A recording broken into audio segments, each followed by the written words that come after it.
Vamos a pasar a meditar en la palabra del Señor. Estamos llevando un ciclo de parábolas del reino. Todo el capítulo 13 de Mateo habla acerca de las parábolas, dándonos a conocer el reino de los cielos. Ya el motivo del día de hoy es hablarnos del valor del reino de los cielos. ¿Qué valor tiene para ti, para mí, el reino de los cielos? ¿Lo hemos puesto en el sitial donde debe estar? En primer lugar, ¿buscamos primeramente el reino de Dios y su justicia? ¿O tal vez no está en primer lugar?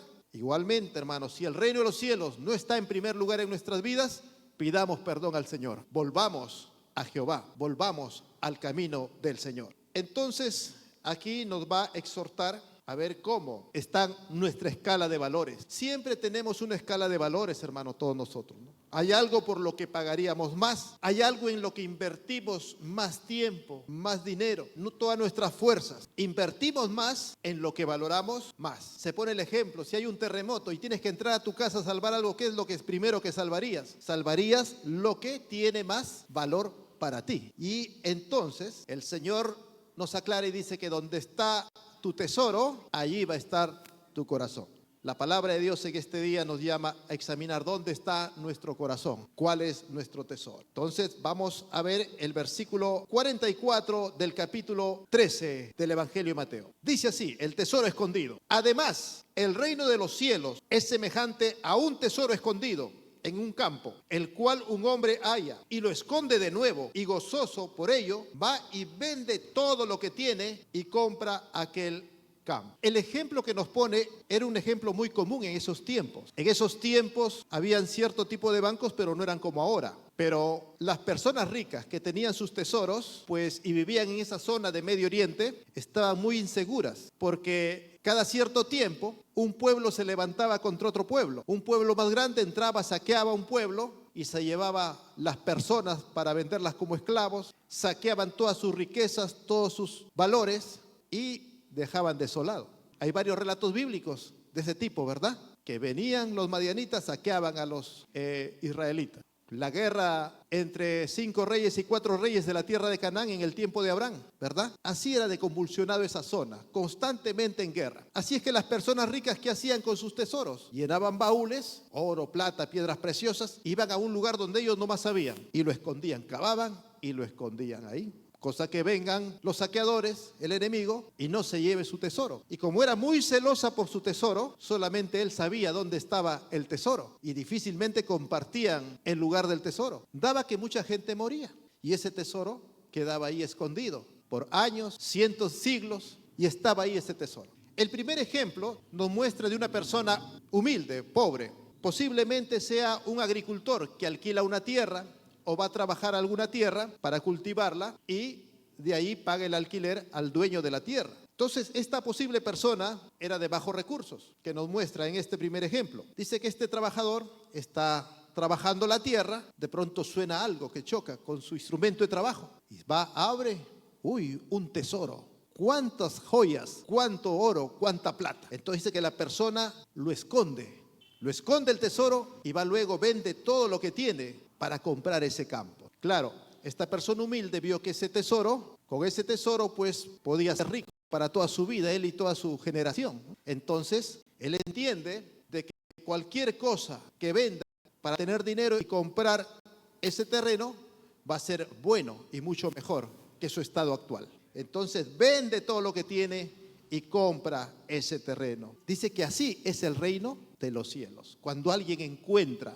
a Cristo, encuentra el reino de Dios. Y esto ocurre, hermano, cuando alguien se convierte a Cristo, nace de nuevo, su escala de valores cambia. Y se cumple lo que dice el Señor, que amamos a Dios sobre todas las cosas, con todo nuestro corazón, nuestra mente, nuestra alma, nuestras fuerzas, con toda nuestra economía, con todo nuestro tiempo. Llega a eso. Y de esa manera podemos reflexionar.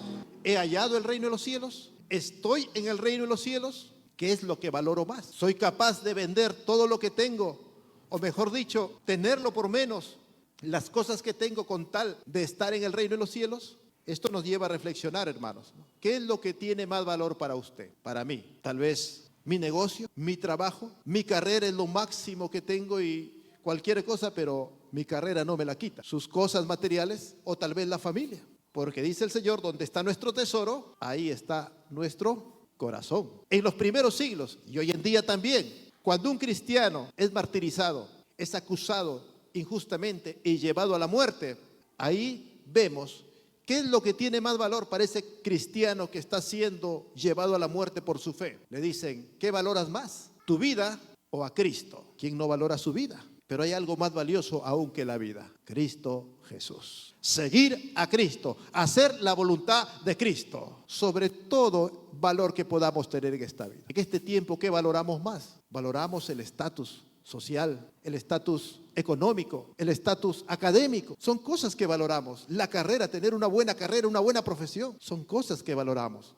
Y cosas que están en este mundo, cosas que son muchas veces necesarias para sustentarnos en este mundo. Pero ojo, hermano, y esa advertencia nos da la palabra, que estas cosas no sean el primer lugar de nuestra vida, sino que sea Cristo y su palabra.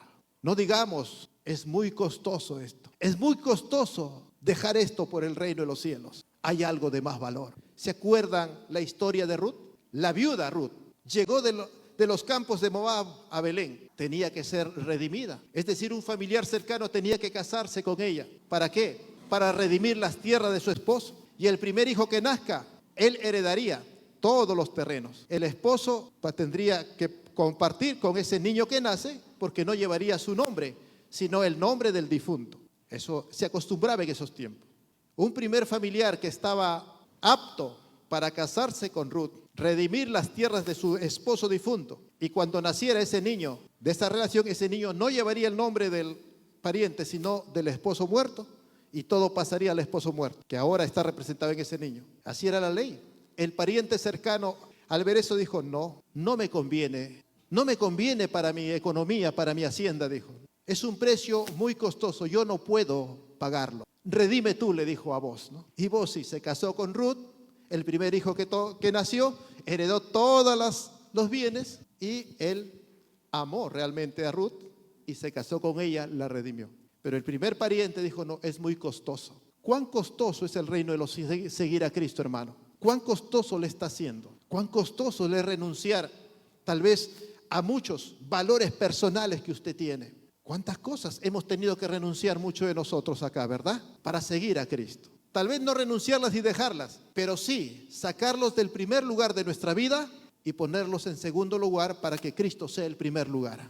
Creo que todos los que hemos sido cristianos, somos cristianos, hemos sido en algún momento confrontados. ¿Sigues a Cristo o te complaces a ti mismo? Hemos sido, somos y seguiremos siendo confrontados cada día con nuestra fe, hermano. ¿Qué es lo que más amas? ¿Qué es lo que más valoras? ¿Qué es lo que está en primer lugar? ¿El reino de los cielos o el yo o el mundo? ¿A quién obedeceremos? ¿A Cristo o al mundo? La filosofía de este mundo.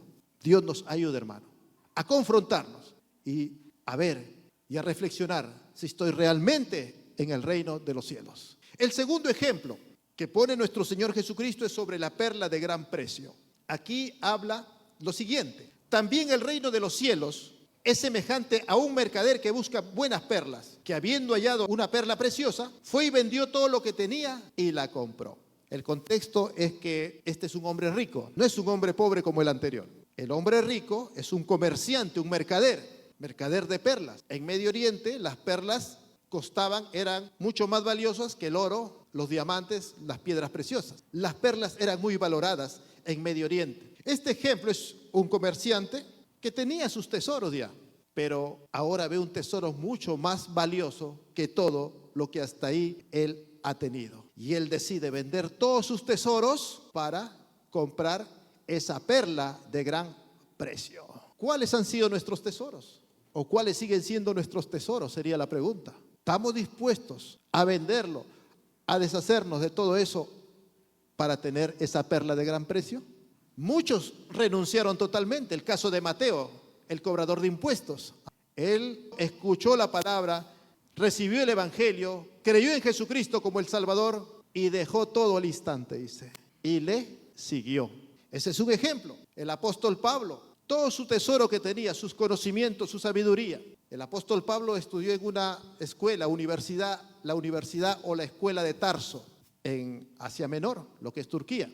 Él era de Tarso, era uno de los centros académicos más prestigiosos del mundo antiguo. Rivalizaba con la escuela de Atenas, dice. en Grecia. Prácticamente los estudiantes de Tarso y los estudiantes de Atenas en el mundo antiguo eran rivales, ¿no? Es decir, lo más alto del mundo académico en ese tiempo. Por eso Pablo dice, todo lo tengo por basura, con tal de ganar y seguir a Cristo. Son ejemplos de hombres que dejaron todo por seguir al Señor. Pero no todos los que siguieron a Jesús dejaron todo, hermano. Muchos creyeron, cobradores de impuestos, y siguieron siendo cobradores de impuestos, pero con una mente renovada, con una escala de valores diferente. Cuando Juan el Bautista está bautizándolos, le preguntan, ¿y nosotros, los cobradores de impuestos, qué vamos a hacer, no? ¿Tenemos que dejar? No, dice, ustedes tienen que cobrar lo que es justo. El cobrador de impuestos, cuando cobraba más de lo que debe cobrar. Le robaba al judío. Y cuando él tenía que dar cuenta a Roma, 1 para Roma, 3 para mí, decía. Así era el cobrador de impuestos y se enriquecía. Ahora te has convertido a la fe.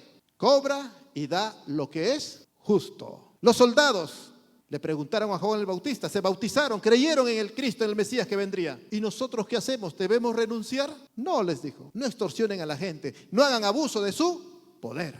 Pero estas personas que no son como Pablo, no son como Mateo, su escala de valores fue transformada. Y eso es el Evangelio, hermano. Eso es lo que hace, transforma nuestra escala de valores. Lo que para el mundo es sublime, es lo máximo en logro, realización y capacidad, eso pasa a segundo plano. Eso pasa a segundo plano. Si es tu profesión, es tu carrera, es tu trabajo, es tu negocio, ahora pasa a segundo plano. Primero es honrar, agradar a Dios. Aunque el mundo nos diga lo contrario, la filosofía de este mundo, el pensar de este mundo sea lo contrario, el nacido de nuevo confronta. El nacido de nuevo puede tener conflicto, hermano. Llega un momento en que tiene conflicto, pero en ese conflicto va a salir victorioso. No digo que no todos reciben como Pablo y como Mateo y no lo dudan. Ellos no lo dudaron, pero no todos son así. Tomás dudó. ¿Lo desechó el Señor a Tomás? No. Ven, toca, tomarle, pon tu mano acá, convéncete. Bienaventurados los que creyeron sin ver, más felices. Bueno, tú has creído porque me has tocado. Igual eres mi hijo, igual eres mi hijo y vas a crecer, vas a madurar, vas a ser mejor cada día para la gloria de Dios. Estas dos parábolas nos llevan a reflexionar. ¿Qué es lo que vale más en mi vida? ¿En qué estoy invirtiendo mi familia, mi tiempo, mi economía, mi preocupación? ¿En dónde invierto más? Donde más invierte, ahí estará su corazón. Dios nos bendiga a todos y nos ayude a valorar algo más importante que la salvación habrá en esta tierra, algo más valioso que Cristo. Por eso dice el Señor, Mateo 16:24, entonces Jesús le dijo a su discípulo, si alguno quiere venir en pos de mí, niéguese a sí mismo, tome su cruz y sígame, porque el que quiere salvar su vida, la perderá, pero el que la pierda su vida por causa de mí, la hallará. Pues ¿qué provecho obtendrá el hombre si gana el mundo entero, pero pierde su alma? ¿O qué dará el hombre a cambio de su alma? A cambio de Cristo, hermano. ¿Qué será más valioso? ¿Habrá algo más valioso que la sangre de Cristo? ¿Habrá algo más valioso que seguir a Cristo? No lo hay. Oramos, clamamos para que Dios nos ayude a amarle con todo nuestro corazón. Sentimos a veces que no tenemos el temor de Dios como debiéramos tenerle. Y eso es motivo para orar. Y ahora agregaremos esto. Dios nos exhorta y nos hace ver que no lo tenemos en primer lugar, siempre en la escala de valores a Cristo. A veces estamos contendiendo con Cristo. Arrepintámonos, pidamos perdón al Señor y pongámonos en nuestro lugar, el yo y sus prioridades, y en primer lugar siempre a Cristo, nuestro Señor y Salvador. Nos ponemos de pie la iglesia y le damos gracias al Señor.